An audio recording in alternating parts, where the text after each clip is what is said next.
안녕하십니까. BTM 불교TV 전략기획실장 유건주입니다. 마음을 바꾸는 시간 고 인사이드 뉴노멀 시대의 해법을 찾아가는 시간입니다.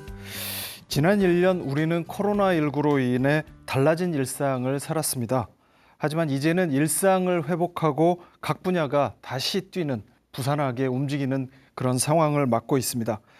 포스트 코로나 시대를 준비하는 지금 고인사이드에서는 우리 청년들은 어떻게 생각하는지, 그리고 앞으로의 상황을 어떻게 헤쳐나갈 것인지, 이런 시간을 들어보는 시간을 마련을 했습니다.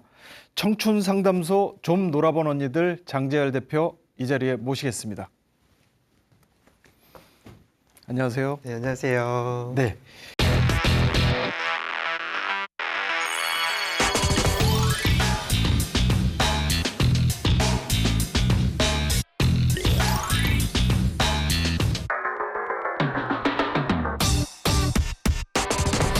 장재열 대표는 상담으로 청년들의 마음을 들여다보고 통계로 세상을 비춰보는 그런 청춘 상담가입니다. 맞으시죠? 아유, 제가 또 직접 들으니까 부끄럽네요.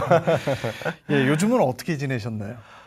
요즘은 정말 사실 바쁘게 지냈습니다. 왜냐하면 그 코로나 이후로는 상담 건수가 한 2.5배에서 3배 정도 늘어났어요. 예. 그래서 많은 청년들의 이야기들 좀 듣고 또 통계 자료를 네, 만들어서 좀 우리 사회 곳곳에 좀 필요한 곳들에 전해드리고 하면서 네. 바쁘게 좀 지내고 있습니다. 예.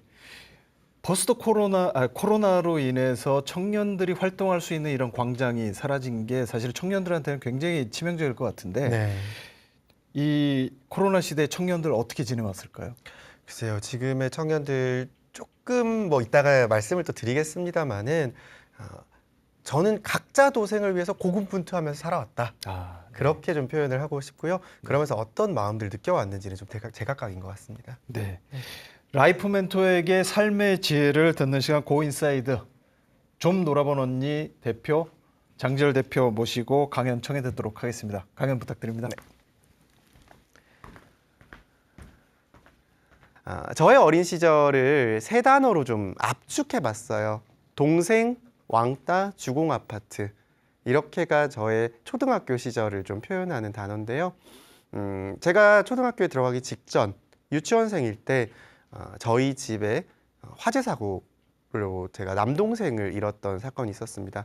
저는 굉장히 어릴 때부터 내성적이고 수줍음이 많은 아이였어요. 다소 여성스럽기도 했고요.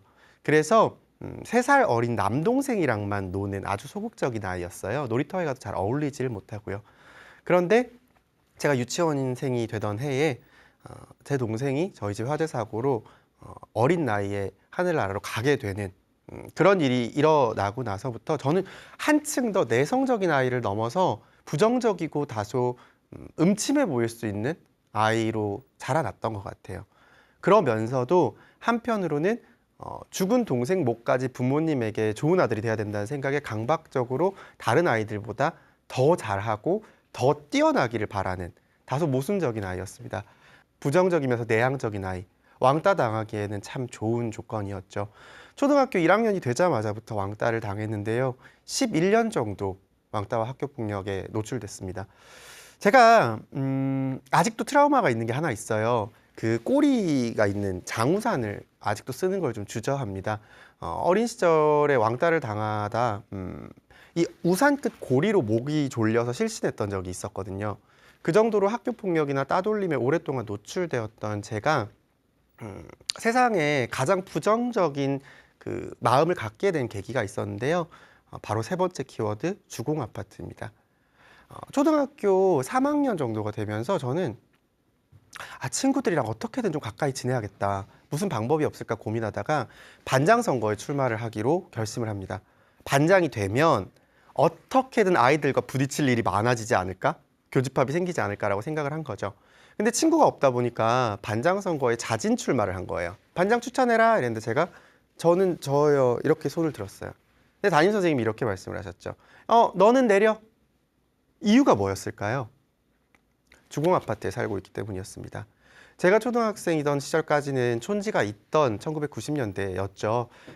반장 엄마는 좀 있는 집이어야 선생님이 사실은 좀 얻는 게 많으셨던 그런 시대였습니다. 주공 아파트에 사는 아이가 반장이 되면 선생님이 조금 슬픈 말이지만 그해 촌지 농사 망쳤다 이렇게 말씀을 하시던 시대였죠. 그래서 그때 저는 깨달았어요.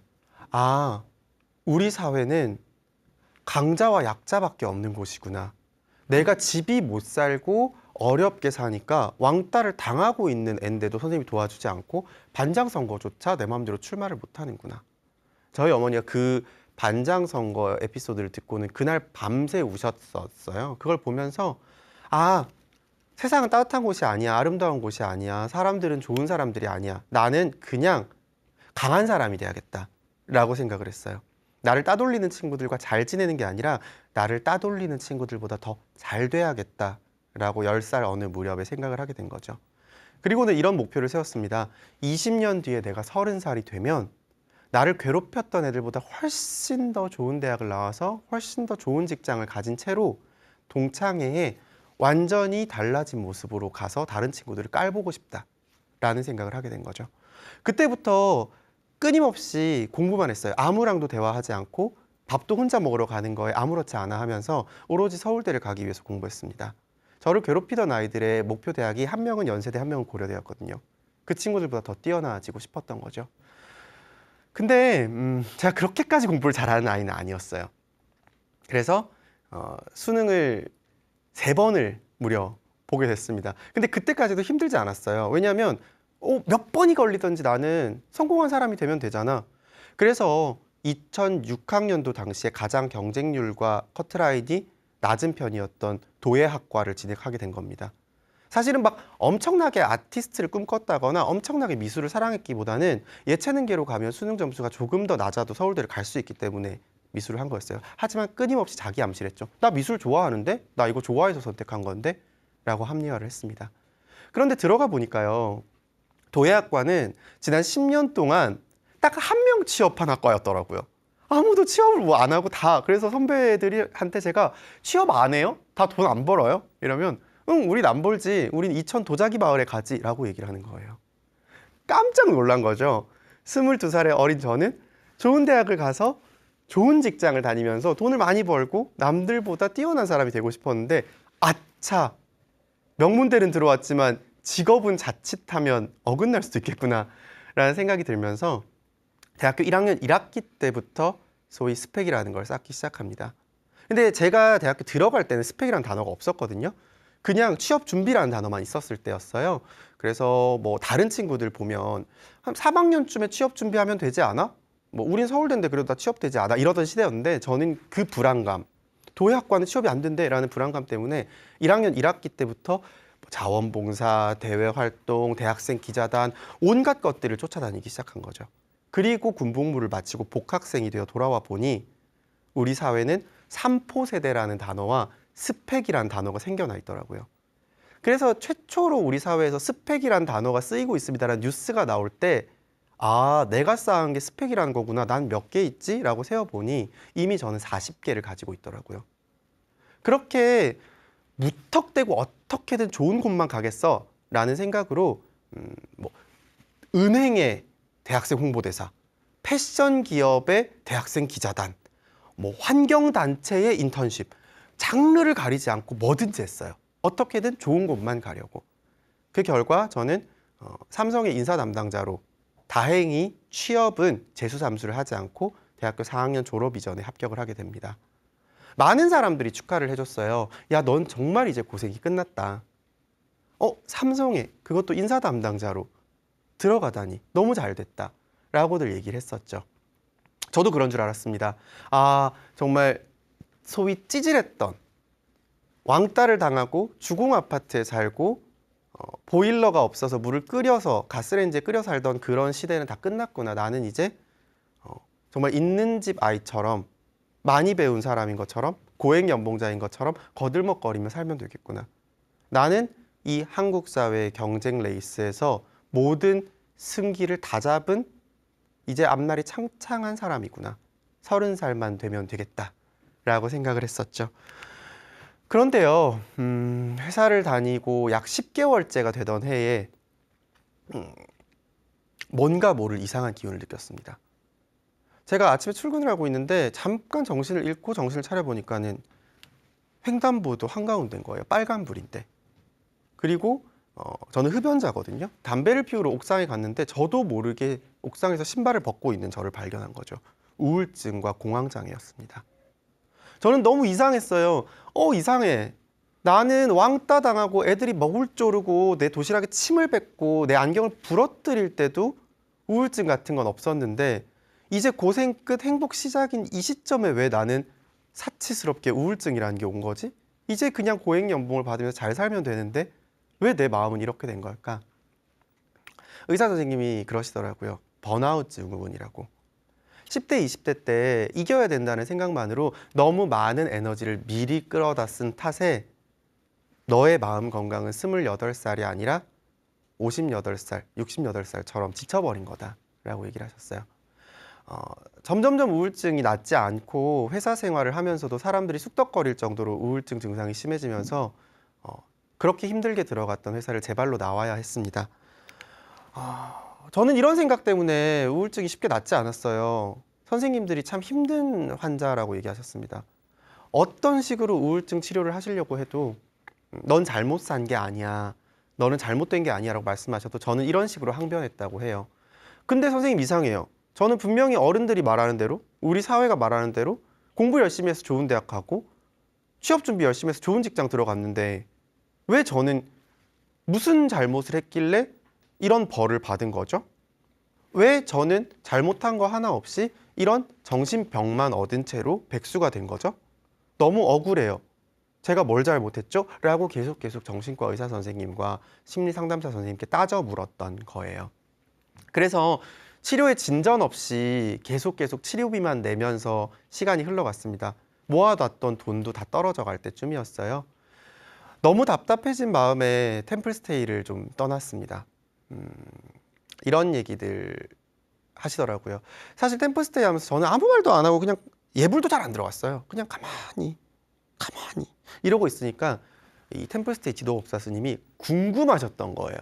무슨 사연이 있나 저 녀석은. 그래서 차담 시간에는 반드시 나오라고 신신당부를 하셔서 정말 죽을 상으로 끌려 나갔습니다. 근데 스님이 이런 얘기를 하시더라고요. 왜 도대체 왔냐? 왜 이렇게 오래 머무냐? 그리고 뭐 때문에 이렇게 말도 안 하고 가만히 있느냐? 제가 스님이라고 정신과 선생님이랑 다르실까? 라는 생각에 말을 안 하고 한참 있다가 스님이 말을 안 하면 집에 안 보내주신다는 거예요. 그래서 집에는 가야겠고 스님 제가 사실은요 라고 말하자마자 폭포수 같은 눈물이 흘러나오더라고요. 제가 살아왔던 지난 날들을 다 말씀드렸어요. 2시간이 장장 넘었던 것 같아요. 근데 스님이 그러시더라고요. 지금 너랑 똑같은 애를 본다고 하면 너는 뭐라고 말할 것 같냐? 라고 하시더라고요. 제가 저처럼 갈팡질팡 하지 말고 뭘 좋아하는지 뭘 잘하는지도 모르지 말고 좀 늦더라도 나 자신에 대해서 좀 알고 한 스텝 한 스텝 밟으라고 말할 것 같아요 라고 했더니 스님이 그럼 지금부터 그렇게 너라도 살아 라고 그냥 단순히 그 말씀 하나를 해주셨어요. 근데 그 순간에 뭔가 그날을 따라 모르겠어요. 스님의 말씀이어서였을까요? 더 울림이 있더라고요. 그래 지금부터라도 내 마음의 소리에 귀를 기울이자. 어쩌면 이 우울증은 내가 뭘 잘못해서 받은 벌이 아니라 내가 너무 오랜 시간 내 마음의 소리에 귀를 안 기울여주니까 내 마음이 파업한 건가 보다. 이제부터라도 달래고 얼러서 내 마음의 소리를 좀 들어주자 라고 생각을 했어요. 그리고는 템플스테이 다녀온 얘기를 심리상담사 선생님께 드리면서 상의를 했죠. 어떻게 하면 더 치료가 잘 될까? 선생님이 권하신 건 글쓰기 치유였어요. 아, 너가 그렇게 깨달았구나. 너 자신의 이야기를 들어주고 싶구나. 그렇다면 스스로 한번 상담사가 돼보는 건 어떠니? 라고 권하시면서 인터넷에 블로그 하나를 만들어라. 그리고는 네가 네 고민을 직접 말하고 거기에 네가 상담사처럼 답을 달아봐라. 자문자답을 해봐라. 그러면 선생님이 일주일에 한 번 또는 2번씩 네 블로그에 들어가서 코멘트를 달아줄게. 너 이제 상담받으러 올 돈도 거의 다 떨어졌다며 선생님이 돈 안 받고 그렇게 도와줄게 라고 말씀을 해주셨어요. 지푸라기 짚는 심정으로 제 자신의 치유를 위해서 자문자답 글쓰기 블로그를 했던 것이 상담으로 발을 들이는 시작이었습니다. 근데 처음에는 계속 그냥 저 혼자 치료를 위해서 자문자답 이걸 했었어요. 그리고 이 블로그 방문자 수는 항상 1이었죠. 상담사 선생님 한 분. 근데 어느 날 30, 70, 1700, 2800 막 방문자 수가 급증하기 시작하는 거예요. 너무 놀랬죠. 왜 이러지? 이게 뭐지? 선생님이 내 블로그를 광클릭해서 여러 번 들어왔나? 아니었던 거예요. 제가 사용하고 있던 포털 사이트의 블로그는 약 3개월 정도 매일 꾸준히 양질의 컨텐츠를 올리면 그때부터 담당자가 검토해서 검색 노출을 시켰던 거죠. 그러니까 어느 순간부터 제 블로그는 검색 노출이 되기 시작했던 거예요. 포털 사이트 검색창에 퇴사, 우울증, 사회초년생 이런 단어들을 쓰다 보면 제 블로그가 상단에 뜨게 되고 저랑 비슷한 마음 상태를 가진 청년들이 꽤 많이 들어와서 제 블로그를 보게 된 겁니다. 그러면서 청년들이 한 가지 오해를 하기 시작했어요. 상담 블로그라고 착각한 거죠. 우울증 환자의 자가치유 블로그라고는 사실 생각할 수가 없잖아요. 질문 답변 계속 있으니까 상담 블로그인가 봐. 근데 전 어때요? 저 혼자서 글 쓰고 상담사 선생님 한 분 보여드리기 위한 거니까 자기 소개도 안 써놓고 블로그 꾸미기도 안 해놓고 그냥 빈 블로그에 글만 썼거든요. 그러니까 사람들이 그냥 들어와서 보다가 여기 글 너무 재밌는데, 여기 상담 너무 재밌는데, 근데 이 블로그 주인은 뭐 하는 사람이길래 이렇게 재밌게 글을 쓰지? 라고 글을 보다 보니 미술을 전공했다고 하네, 디자인 학부를 나왔대, 그리고 제가 다녔던 삼성의 계열사가 제일모직이라는 패션 회사였습니다. 패션을 업으로 삼았던 사람? 그리고 담배를 피운다고 하네? 굉장히 센 30대 언니가 하는 블로그구나라고 생각하면서 많은 20대 여성들이 이메일로 안녕하세요. 저는 인천에 사는 22살 김민지라고 하는데요. 블로그 보니까 30살 정도 되신 것 같아서 편하게 언니라고 부를게요. 라고 이메일을 보내기 시작했던 것이 이 좀 놀아본 언니들의 시초였던 거예요. 여성으로 오해했던 거죠. 제가 수많은 이메일들을 보면서 이런 생각했어요. 아니, 내가 우울증 환자인데 내가 누굴 도와줘? 얘네들은 어디서 도대체 이렇게 온 거야? 근데 그렇게 무시해버리다가도 마음이 쓰이면 한 개, 두 개쯤은 읽었거든요. 근데 하나, 두 개 가끔씩 읽을 때마다 세상에 정말 나 같은 애들이 많구나. 나 같은 애들이 너무너무 많구나. 어떤 나 같은 애들이었냐면 아까 스님께 제가 울며 말했듯이 하고 싶은 게 있어서 열심히 사는 게 아니고 열정이 불타서 열심히 사는 게 아니라 가만히 있으면 딴 애들보다 뒤처질까 봐 너무 두려워서 열심히 사는 친구들. 그렇게 열심히 살면서도 이게 맞나? 라고 계속 스스로에게 불안과 자문을 하고 있는 친구들이 정말 많았어요. 취업 준비를 하던 시절, 대입을 준비하던 시절, 그러니까 예전의 제 모습과 참 닮아 있는 친구들이었죠. 그때 스님 말씀이 떠올랐어요. 너부터 그렇게 살지 말고 그런 친구가 있으면 뭐라고 말할 것 같으냐. 그래서 아주 조금 용기를 내서 나는 비록 상담사는 아니지만 전직 인사 담당자니까 취업준비생만큼은 조금이라도 도와줄 수 있을 거야 라는 생각으로 취업준비생들만 가끔씩 답장을 보내기 시작하던 게 사실은 상담의 시작이었습니다. 근데 하다 보니까 너무 많은 친구들이 마음에 밟히는 거예요. 왜냐하면 그들이 남이 아니라 나와 같은 존재 또는 이전의 나 같이 느껴졌거든요. 그래서 저와 이렇게 이메일로 펜팔을 주고받던 친구들 중에 심리학과를 다니고 있는 친구, 심리학 석사를 하고 있는 친구, 또는 직업상담사를 하고 있는 친구, 이런 상담과 관계에 있는 몇몇 친구들과 함께 커피 마시면서 내가 하는 일 좀 도와주지 않을래? 내가 이메일 답장 보내는데 내가 할 수 없는 걸 심리학 석사인 네가 좀 내 대신 답장을 보내주지 않을래?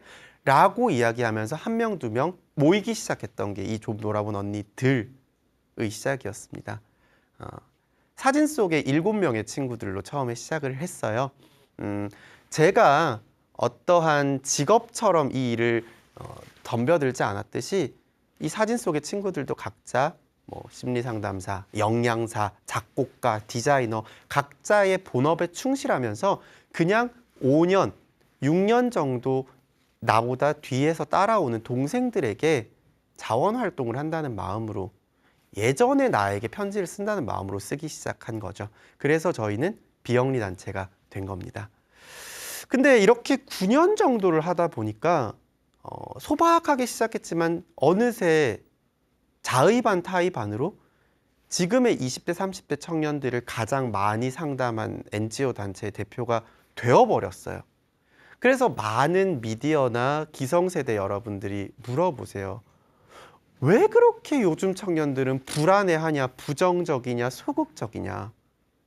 너의 생각은 어떠냐라고 물어보십니다. 근데 저는 이런 질문들이 상당히 건강하다고 생각해요. 왜냐하면 그냥 판단하지 않고 그래도 조금이라도 알고자 하는 마음들이 있으시기 때문인 거죠. 그럴 때 저는 이런 생각을 합니다. 우리 천수천한 관세음 보살은 필요한 게 있는 사람에게 찾아갈 때 어떻게 한다고 하죠? 그 사람이 필요한 존재로 변신을 해서 간다고 하죠. 그럴 수 있는 이유는 그 중생이 무엇 때문에 힘들고 무엇이 고민인지를 알기 때문에 그에게 맞는 모습으로 변해서 다가갈 수 있는 겁니다. 사실 저는 이 청년들의 불안과 부정적인 시각이 어디에서부터 왔는지 오늘 시청자 여러분들께서 아시는 것이 천수천한 관세음 보살의 마음으로 청년들에게 다가갈 수 있는 시작점이라고 생각해요. 알아야 그들에게 필요한 얼굴을 할 수 있고 그들에게 필요한 얼굴을 해야 그들과 대화를 할 수 있으니까요. 그래서 아주 생생한 날것의 문장들을 가져왔습니다. 저희가 상담하면서 직접 들은 가장 많이 듣는 말들이에요. 아무리 노력해도 집 못 사잖아요. 부모님 세대가 평범하게 산다라고 하는 것들이 우리 세대한테는 불가능해요. 부모님 세대처럼 집 한 채 있고 차 한 대 있고 결혼해서 자식 둘 낳고 그 아이들 대학 보내고 이거 우리한테 가능하지 않잖아요. 제가 무슨 짓을 한다고 해서 피라미드 최하층을 벗어날 수 있어요? 저는 그렇게 생각하지 않아요. 제가 무슨 수를 써도 저는 평생 계약직이잖아요. 정규직 없어졌잖아요. 정규직 돼봤자 어차피 중산층은 될 수 없잖아요. 여기서 질문 하나 드려볼까요?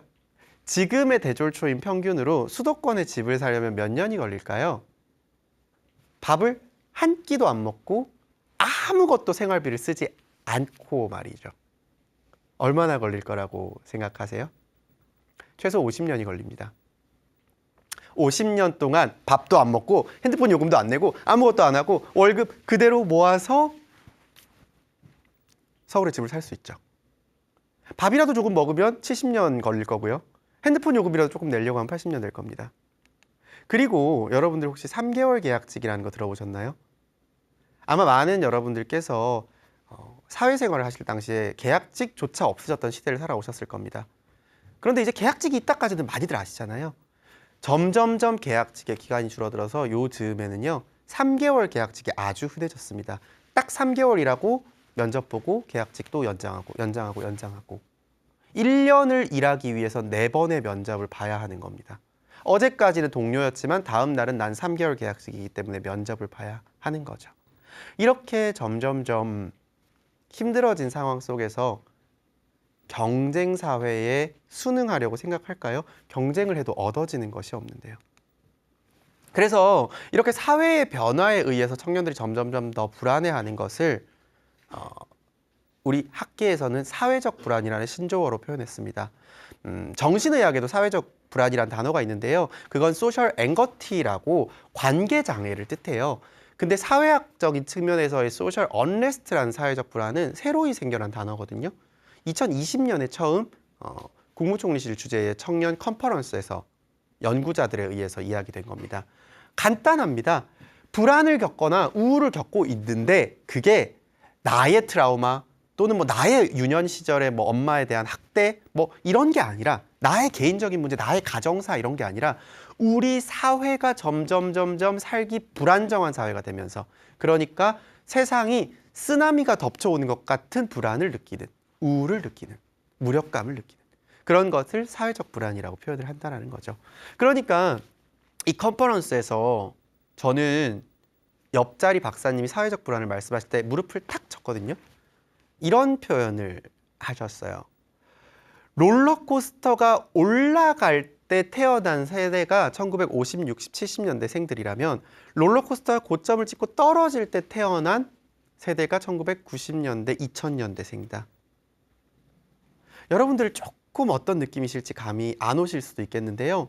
정신의학에서는요, 만 23세까지 세상을 경험한 것들이 사회를 바라보는 관념과 뇌의 작용으로 굳어진다고 합니다. 즉, 23세까지는 우리 뇌가 계속 성장하고 발달한다는 것이죠. 이렇게 1960년대생이 우리 사회를 바라볼 때 아동기, 청소년기, 성인기까지 내일이란 단어는 점점 나아지는 미래를 뜻했어요.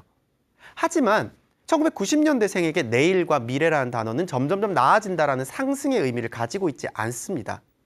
왜? 우리가 태어나서 자라나는 과정 동안 무너지는 집, 이사를 가는 친구들, 아파트 평수가 줄어들어서 전학을 가야 되는 친구들을 보면서 살아왔기 때문이죠. 청년 21,492명에게 어떤 것을 가장 두려워하냐고 저희가 2018년 코로나19 이전에 설문을 해본 적이 있습니다. 56.1%가 이렇게 말했어요. 나는 남보다 뒤처질 것 같아서 두렵다라고요.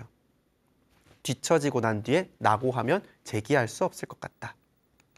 그런데요, 이럴 때 얘기를 하시죠. 뒤처지지 않으려면 노력하면 되잖아. 근데 제가 상담하다가 이거의 정답을 발견했어요. 뒤처지지 않으려면 노력하면 되잖아 라는 얘기 들을 때 어떠냐고 제가 어떤 청년에게 물어봤거든요. 이 청년이 이렇게 얘기하더라고요. 저희 엄마, 아빠랑 둘이서 국밥집 하셨어요. 근데 저희 엄마 아빠 새벽같이 나가가지고 진짜 1년 내내 쉬는 날 없이 가게 하셨어요. 아빠가 쉬면 엄마가 가게 지키고 엄마가 쉬면 아빠가 가게 지키면서 365일 일하시고 새벽 1시, 2시 돼서 매일매일 들어오셨는데 저희 부모님 IMF 때 망하셨다고. 저희 부모님이 노력 안 해서인가요? 노력하면 다 될 수 있다면 저희 부모님은 게을렀던 거네요? 라고 이야기를 하는 거예요. 비슷한 얘기를 또 하나 들은 적이 있었는데요. 어떤 청년은 이런 얘기를 하더라고요. 저희 아빠 회사에 충성을 하면서 근속 연수만 25년 채우던 해에 책상이 화장실 앞으로 갔대요. 저희 아빠 6개월 동안 독후감 썼다고 하던데요. 우리 아빠가 노력 안 해서 그런 건가요? 라고요. 그러니까 지금의 MZ세대, 청년 세대는 부모 세대가 미친 듯이 노력했지만 사회 구조적 문제에 의해서 직업을 잃거나 폐업하는 모습들을 보면서 노력만으로 사회가 삶이 개선되지 않는다는 걸 부모님의 몰락으로 바라본 세대입니다.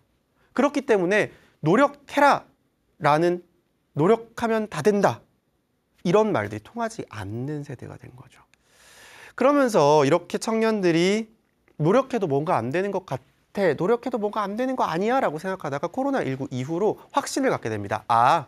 아무 소용없구나. 2018년에 청년들이 뒤처짐을 고민한다고 얘기 드렸었죠. 코로나19 이후에 2019년과 20년 그 과도기로 넘어가는 상태에서 저희가 상담하면서 아주 큰 변화를 감지했어요. 무기력으로 청년들의 스탠스가 입장이 바뀐 것 같다라는 건 거죠. 분명히 이전에는 저희한테 찾아와서 상담받으면 말미에 뒤처질까 봐 너무 불안하고 두려워요. 저 어떻게 해야 돼요? 저 어떻게 하면 조금 더 나은 삶을 살 수 있을까요? 라고 어떻게를 물어봤습니다. 근데 코로나19 이후에는 이런 상담이 더 많아졌어요. 뭘 해도 어차피 안 될 텐데 아무것도 안 하는 게 나을 것 같아요. 기대해봤자 어차피 실망할 텐데 저는 그냥 계속 집에 있고 싶어요. 제가 한심하지만 어쩔 수 없어요. 어떻게 하면 좋을까라는 건 불안하고 두려워도 삶을 개선하고 싶은 의지가 있었다는 겁니다. 그렇지만 저는 깨달았죠. 저에게 5년 동안 상담을 받으면서 아무리 불안해도 뮤지션의 꿈을 계속 꿔나갈 거예요 라고 말했던 인디밴드의 기타리스트가 배달 라이더가 돼서 저희 집에 배달 왔을 때요. 5년 동안 꿈을 포기하지 않던 친구가 저희 집인지도 모르고 치킨 배달을 왔더라고요. 그날 그 친구도 저도 펑펑 울었습니다. 안 되는구나. 그렇게 노력하고 쌓아오고 연습해도 코로나19라는 불가항력 하나에 뮤지션들은 완전히 일자리를 잃어버리는구나. 아무리 열심히 취업 준비를 해도 취준생들은 코로나19로 대기업이 공채를 다 없애니까 취업할 데가 없어지는구나. 개인의 노력으로 이제는 승부를 볼 수 있는 시대가 아니라는 거죠. 설 자리, 놀 자리, 말할 자리 어떤 것들도 우리 사회에서 보장하지 않으니까요. 이런 그들에게 우리가 어떤 말들을 할 수 있을까요?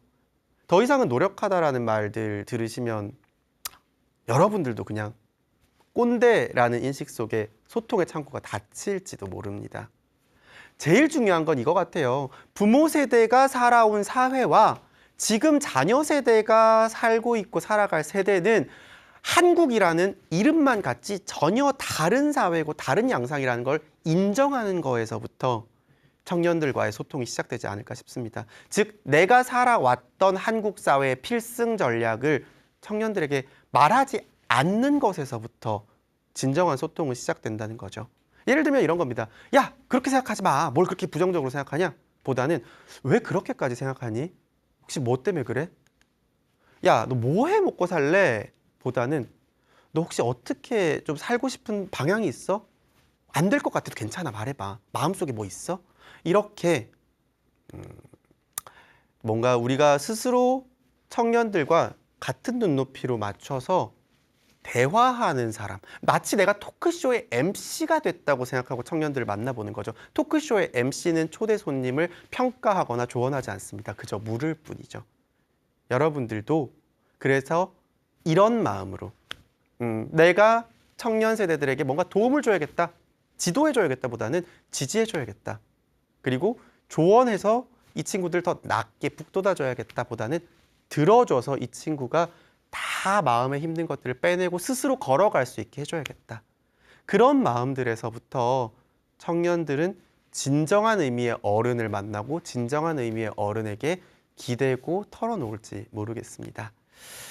제가 준비한 이야기는 여기까지입니다.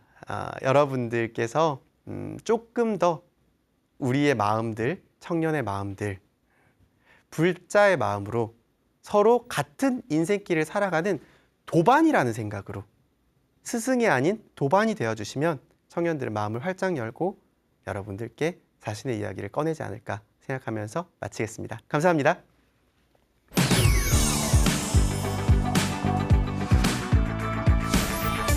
제가 강연을 듣는 내내 어떤 생각이 들었냐면 네. 법륜 스님이 불자들을 대상으로 해서 증문즉서를 하고 있다면 장재열 대표께서 청년들을 대상으로 해서 이렇게 증문즉서를 하고 있지 않나, 상담을 통해서. 과찬이시지만 감사합니다.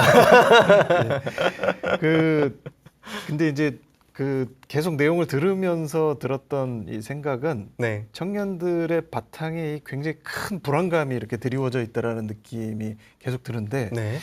그 불안의 근본적인 원인은 뭐라고 생각하세요?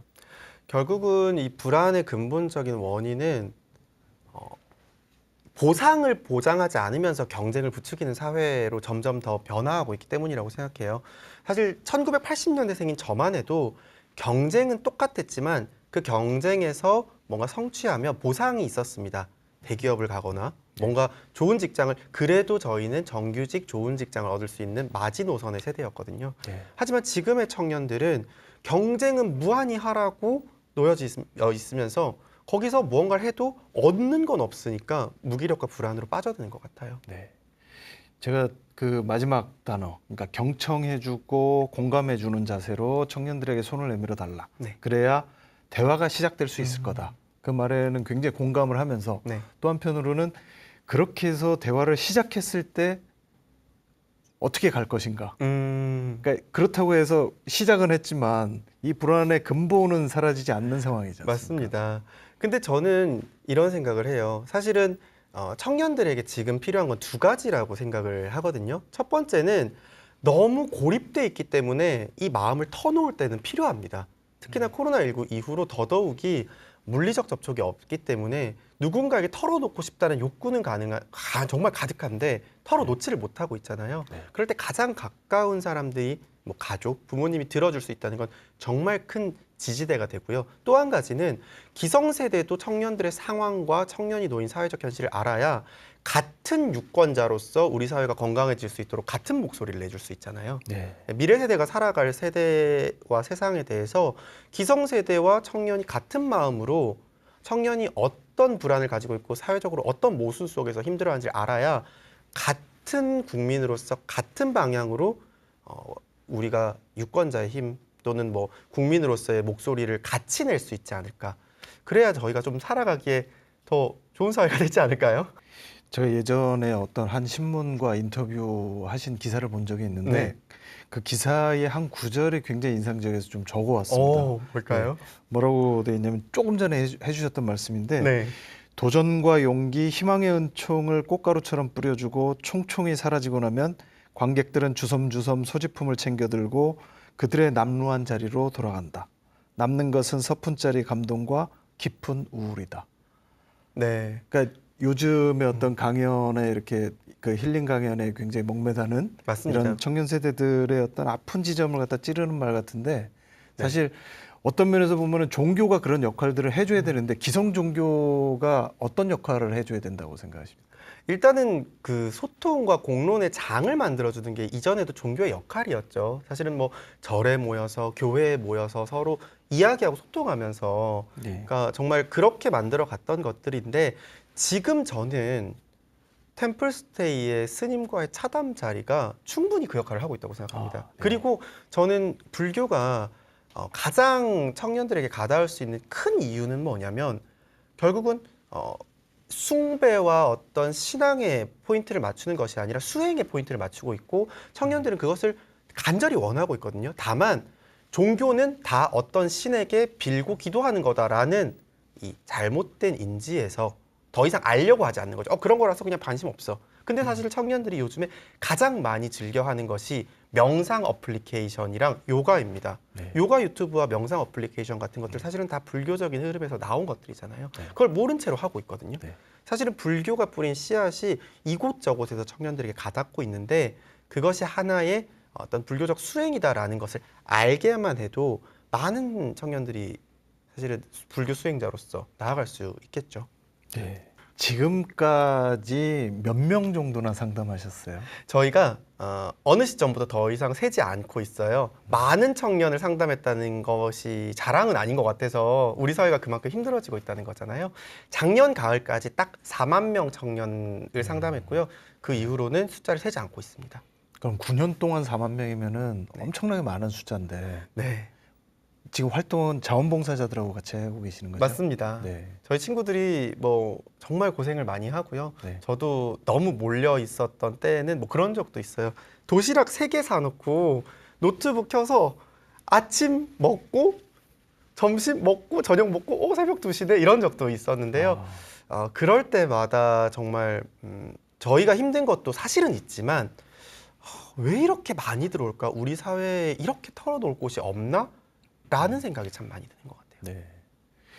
제가 강연 마무리하면서 좀 조금 개인적인 질문을 좀 드리겠습니다. 네. 혹시 조금이라도 지금 현재 이 활동을 하시면서 돈을 많이 벌거나 그러지 못해서 나도 결국 집을 못 갖는 게 아닐까? 네. 나 결혼 어떻게 하지?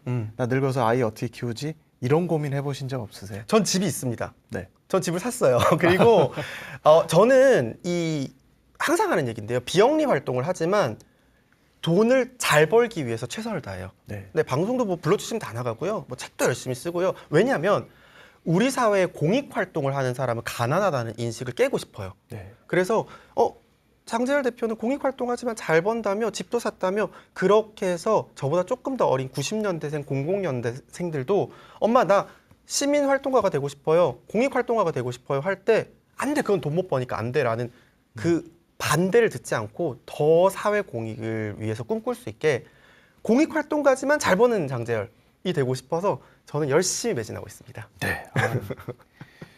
무엇보다도 이렇게 공감이 가는 얘기였습니다.